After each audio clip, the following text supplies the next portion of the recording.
I hadn't slept in over 20 hours. The doorbell rang anyway. I almost didn't answer. I wish I could say I regret that I did. Hi, I'm here for the gas inspection. Is now okay? She smiled like it was a perfectly ordinary Tuesday. It wasn't. Hey, creature. Let me back up. I'm in my mid-30s. A few months ago, I left a job that was going nowhere fast. Not fired, just done. Since then, I've been patching together a living through whatever work I can find. Right now, that means night shifts at a package warehouse on the edge of the city. Loading, unloading, hauling, stacking. The kind of work that doesn't ask questions and pays just enough to keep the lights on. I'd finished a shift at dawn, made it home on legs that felt like they belonged to someone else, and collapsed into bed as the sun was coming up. No alarm, no plans. Just the dark behind my eyelids and the silence of a building that was only quiet because everyone else had already left for the day. The doorbell went off at noon. I ignored it. It went off again. I pulled the pillow over my head. It stopped. I exhaled, started to drift back under. Then it rang a third time. Long, deliberate, the kind of ring that says, "I know you're in there." That did it. I sat up. In the few seconds it took me to find a shirt, I'd already decided this was going to be a cult recruiter.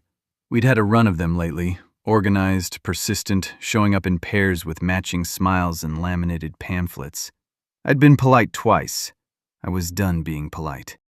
I yanked the door open, ready to end the conversation in 10 words or less. She was not a cult recruiter.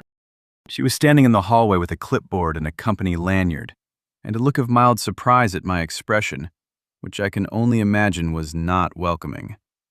Early to mid-40s, maybe, though she wore it in a way that made the number feel beside the point. Tall, dark hair pulled back loosely, a collared shirt tucked into jeans that fit in a way that made it difficult to focus on the clipboard. Hi, I'm here for the gas inspection. Is now okay? I stared at her for a full second longer than was polite. "Yeah," I said. "Come in." She stepped inside with the practiced ease of someone who has entered 1,000 strangers' homes. Professional, efficient, already scanning the kitchen layout before she'd fully cleared the doorway. She introduced herself. Her name was Linda. She had a slight smile that appeared and disappeared quickly, like she was used to keeping things neutral on the job. I told her my name. I followed her into the kitchen. I had just rolled out of bed after a 20-plus hour stretch. My apartment was a studio in a building that had seen better decades. There was nothing particularly impressive about any of it. And yet I couldn't quite make myself go sit down and let her work in peace.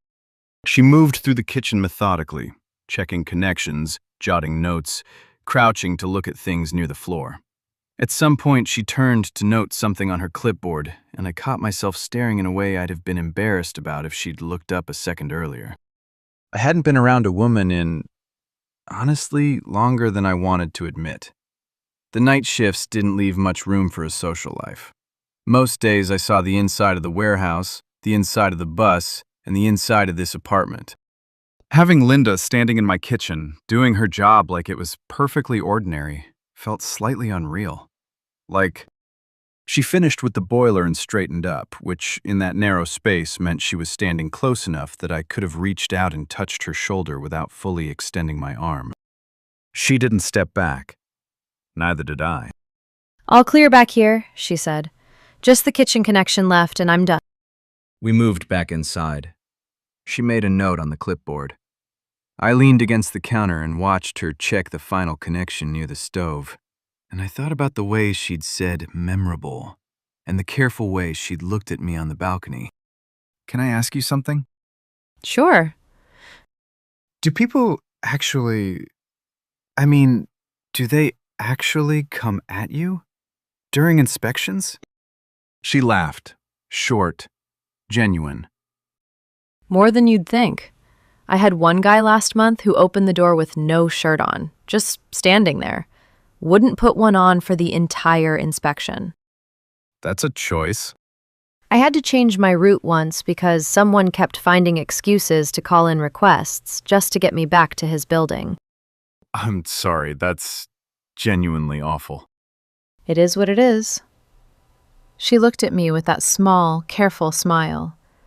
You're being very normal about all of this, for the record. Thank you. I'm trying. She laughed again, properly this time. It changed something in the room. The small laugh, the way it loosened her posture slightly. She finished the kitchen check and made her final notes, and I realized the inspection was almost over. I hadn't planned anything.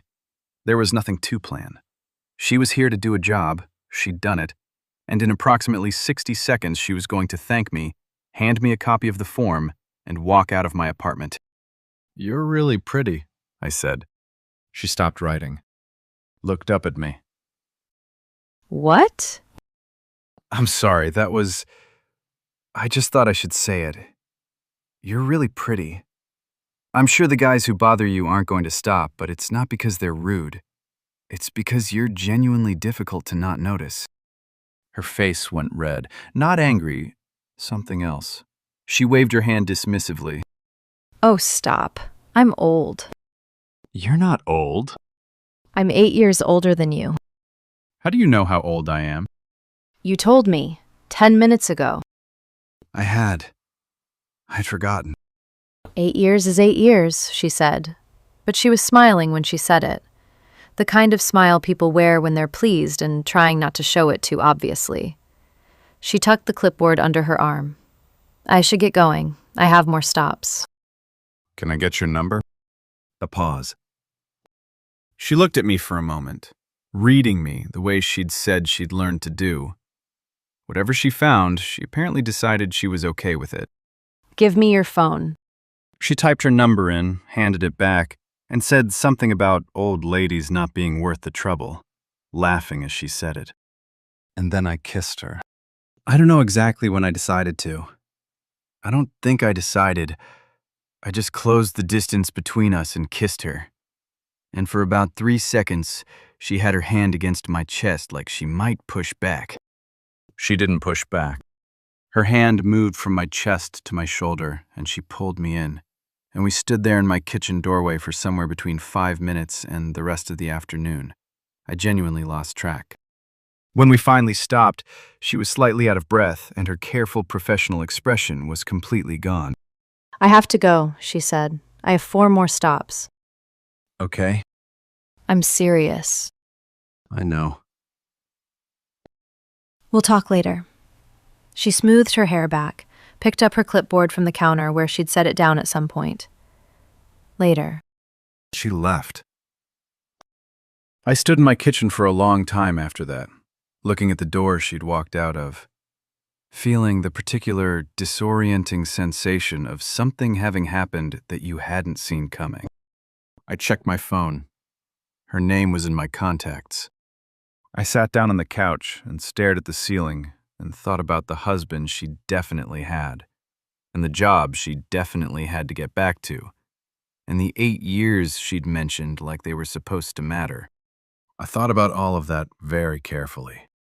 And then I texted her. She replied within the hour. We texted through the afternoon and into the evening. Nothing heavy, just the specific kind of conversation that happens when 2 people are both pretending to be more casual about something than they actually are. She mentioned she had to be home by a certain time. I mentioned I had a night shift starting at 11. We didn't talk about what had happened. We talked around it. She said we should meet that weekend if I was free. I said I was free. Saturday afternoon, I sent her the address of a coffee place downtown and told myself I had no particular expectations. I was wrong about that. She showed up in a dress. Short, not dramatically so, but enough. Dark fabric, simple cut, the kind of thing that looks effortless and takes effort. Her hair was down. She'd dressed like someone who had thought about what they were wearing, which was a different thing entirely from the collared shirt and jeans she'd had on during the inspection. I was already waiting outside when she arrived. She spotted me and smiled. The real one, not the professional clipboard version. Hi. Hi. I looked at her for a second. You look completely different. Good different or bad different? You already know the answer to that. She laughed and took my arm, and we started walking. And if anyone looked at us, they would have seen a couple. Maybe with a slight age gap, but nothing that read as strange. She looked young. She looked happy.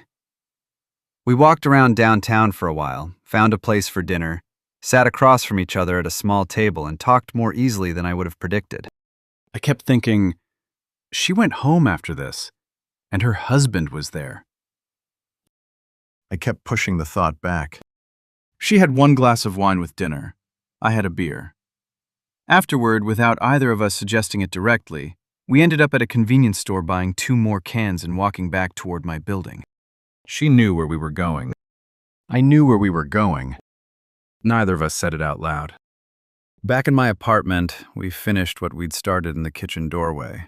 Properly this time, without the clipboard on the counter or the 4 remaining stops or the professional distance she'd been maintaining when she first walked in. The apartment was small, and the evening was warm, and none of that mattered. Afterward, she checked the time and sat up. I told him I was with a friend. What time do you need to be back? Before 9, she started getting ready to leave. I'll make it. I called her a car. Waited with her at the entrance to the building until it arrived. This was... She paused, looking for the word. Yeah, I said. It was. She got in the car. I watched the taillights until they were gone. You might be plier, but my brain's in Sermon the Tree. Since then, things have settled into a rhythm that neither of us has tried to name. When her work route brings her through my neighborhood during the day, she sometimes finds a reason to stop in. We've started timing it for when she has a longer break. On weekends when she can arrange it, we meet in the city, coffee, a walk, whatever feels easy. To anyone watching, we look like any other couple running errands together. She looks young enough that no one stares. I'm not going to pretend I don't think about her husband. I do. I don't know anything about him, what he's like, whether he deserves any of this. Linda doesn't talk about him, and I don't ask. What I've decided, what I've had to decide to make peace with this, is that something was already missing for her before she knocked on my door. I didn't create the gap. I just happened to be standing on the other side of it when she looked up. Maybe that's too convenient. Maybe I'm giving myself too much credit. What I know is that when she's here, the apartment feels less like a place I'm just passing through. And when she leaves, I'm already thinking about the next time her route brings her through the neighborhood. I don't know how long this lasts.